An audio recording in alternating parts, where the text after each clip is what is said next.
My name is Patrick Doherty, and I'm from William La Vista High School.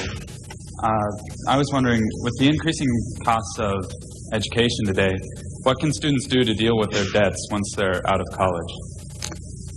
Well, that's a tough one. I mean, I guess I'd pay it off as fast as I could, and I would incur as little debt as possible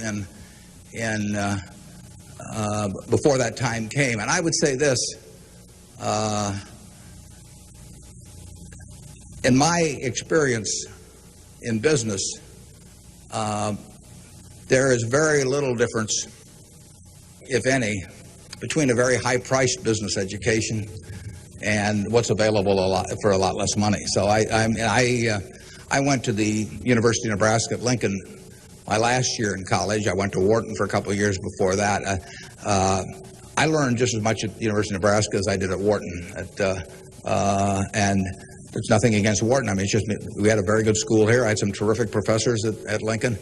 And so I would not assume that if I was paying a few $1,000s for an education here in the state, for example, versus paying huge amounts elsewhere, that it was going to make a lot of difference. A lot of the education, you need to be prodded in the right direction, but an awful lot of it is self-taught.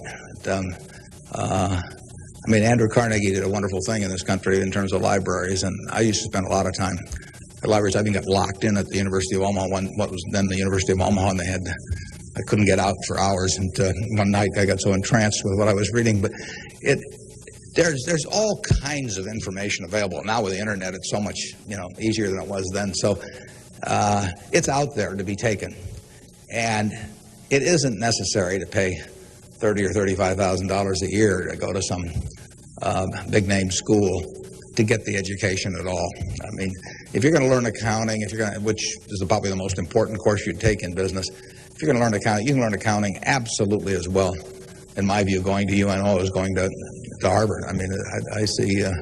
I'd bet on that, and so I wouldn't run up huge bills in terms of getting a business education. Now, if you're going to get a medical education, I mean, there's certain professions where there may not be any way around spending a fair amount of money and getting in debt to some degree.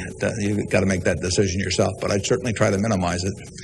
And I would have it figured out how I would handle that debt in, say, a 5-year period after I got out of school, or I would think twice about incurring it. There's a question up here, if we can bring a microphone.